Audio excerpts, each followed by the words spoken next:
We should move on to the other jumpstart that we haven't talked about yet that came about with this latest round along with Boza Beats, Act Age. Sid, what is Act Age about? It's an acting manga following this girl called Kei Yonagi, who it takes care of her younger siblings, and she really wants to get into acting and make a career as an actress, but she hasn't had a huge luck with her results, and life is pretty hard for her because she has to take care of her two younger siblings all on her own. So she's really struggling, to make ends meet and find time to take care of her younger kids and still go to school and stuff.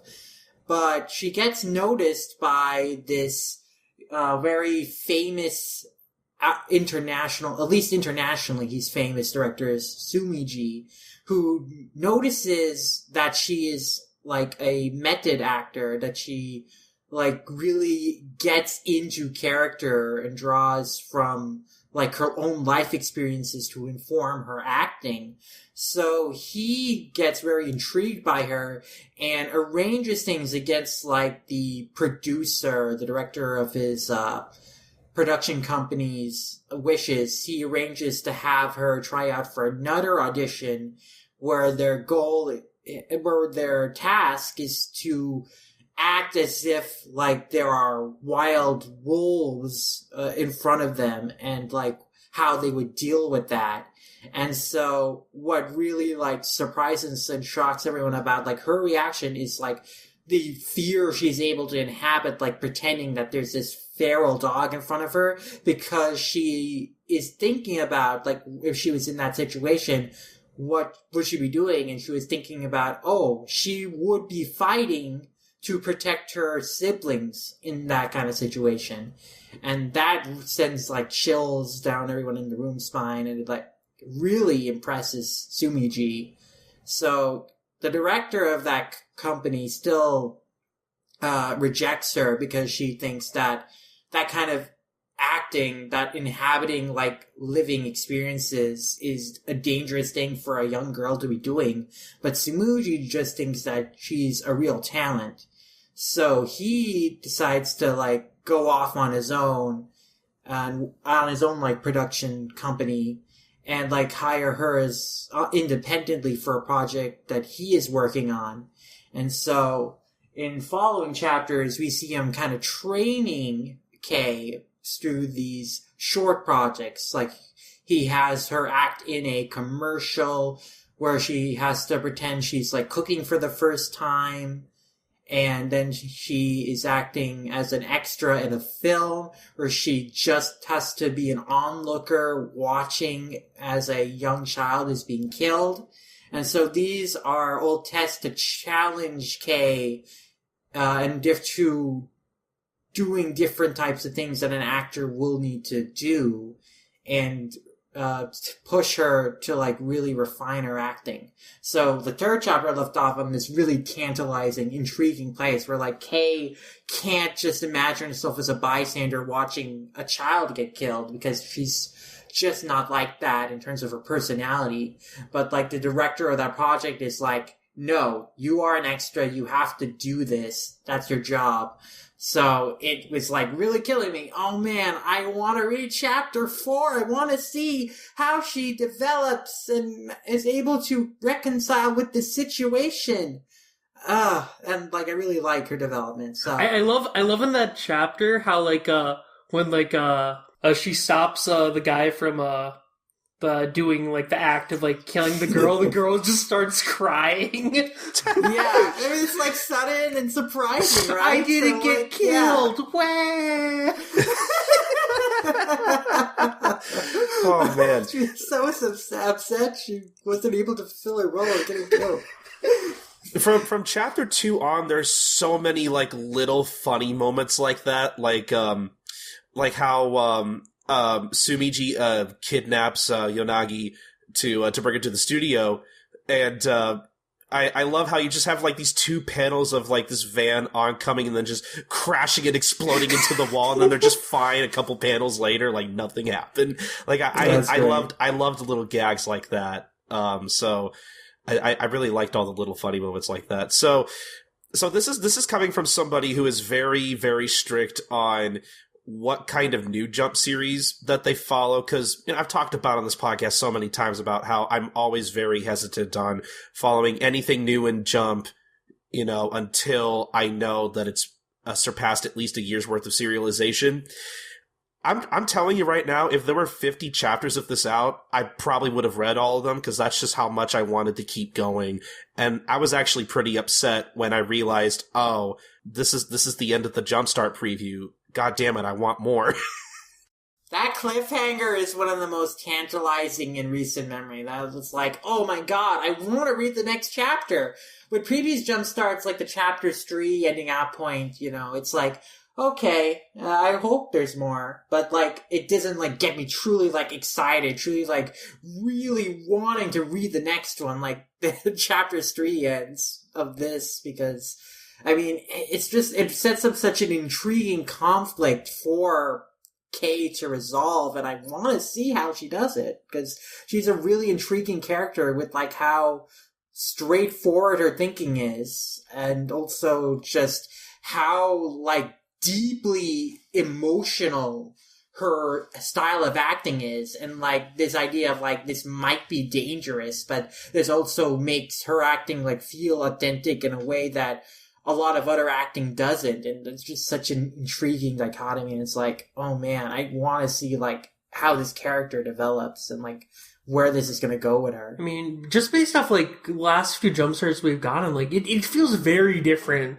from what you'd expect from Shonen Jump. I've definitely heard a lot of people say this doesn't feel like what you would expect from a Shonen Jump series, and I'm hoping that'll be something in its favor, because like the last thing that didn't really feel like much of a Shonen Jump series, Promised Neverland, that was a breakout hit, and I'm hoping this might have some of the same magic that could also appeal to people and like find its own niche in Jump, because it is so different from what we usually get from the magazine. Yeah. I mean, we haven't really had like a acting manga in Jump, and especially not a, female focused, female protagonist driven one. So like, that's pretty unique. And I think, there is like more openness to having like that kind of manga thanks to Promised Neverland. So I'm really hoping for the best for it, because I definitely want to read more. It really just, it does not feel like a shonen manga at all, and I think that's what I love the most about it. I think that's pretty much what I like most about this series so far, is that it just feels so different from really anything in Jump right now. And yeah, like Sid said, the last time I had felt that way about any new series in Jump was The Promised Neverland, and I hope this series can, at some point kind of become a part of that group of new Jump series that are like just so interesting and so different from what we've gotten in the past, along, with stuff like Promised Neverland and, Dr. Stone, and just stuff that's so wildly different from each other. That's what I really want from Jump, and I think Jump has been giving us over the past year or so. It's just a good variety of different series in its lineup, and I think Act 8 just adds even more of that. Yeah, I mean, there's a bunch of like series ending soon, like, so hopefully there's some room for new mainstays. Yeah, so hopefully that'll definitely help it out a little bit, because it'll have some space for it to continue developing and find its audience. But best case scenario, I hope that, because I'm sure this probably won't get added to the lineup, at least not like right away, I don't think. Of course, it depends on how well it does in the next coming months. Yeah. I'm hoping this gets like the Kimetsu no Yaiba treatment, where, it runs long enough to get some kind of following, and then Viz kind of revisits it later and maybe picks it up from there, possibly.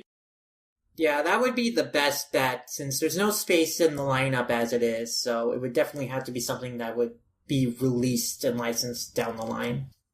But yeah, I definitely want more from this, and I'm hoping this one is successful. The last couple times we've been like pulling for a new Jumpstart, it hasn't worked out. I mean, Golem Hearts, that crash and burn. Golem Hearts just kind of like shat the bed after like its Jumpstart chapters, which is such a shame because those first 3 chapters are so good. Yeah, it just gets kind of disappointing after that. It's a real shame. But, hopefully this will continue to be very interesting, and it will interest people in Japan, and they'll support it, and we can get more of it over here in English too. Because I don't know, just something about Act Age. I see the potential in the series. I think this could be, if it keeps going the way it is, I think it could be a hit. Like I could just feel it somehow.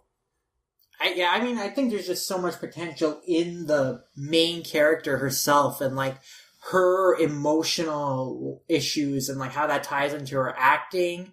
Like, cause she has trouble like, displaying emotions in her like daily life, but then she digs down deep into herself, into her memories, and pulls them out of her.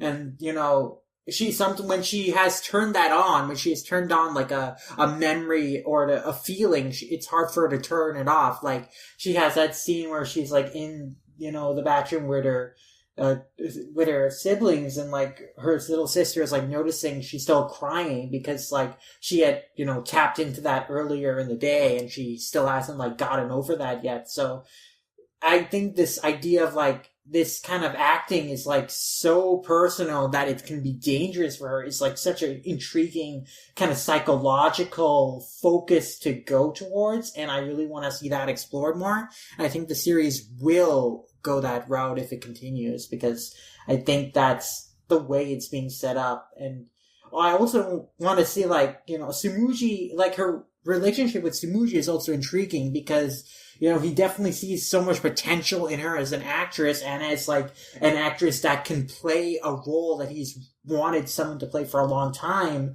But does he really have her best interest in heart, or is he just, kind of grooming her to like play that role and for like his own selfish reasons? So it's like an interesting dynamic there. And it's just a lot of intriguing elements to the story that I just want to follow and see where they go. I could see this becoming a really gripping drama, honestly, and I think I'm so ready to read something like that from Jump. It's not even funny. Yeah. I mean, we haven't had this kind of more down-to-earth slice-of-life drama in Jump for a while. Pretty much, Promised yeah. Neverland is a pretty, psychological, dramatic series in many respects, too. But, that's also more of a fantasy, and it does have, like, its action elements, too.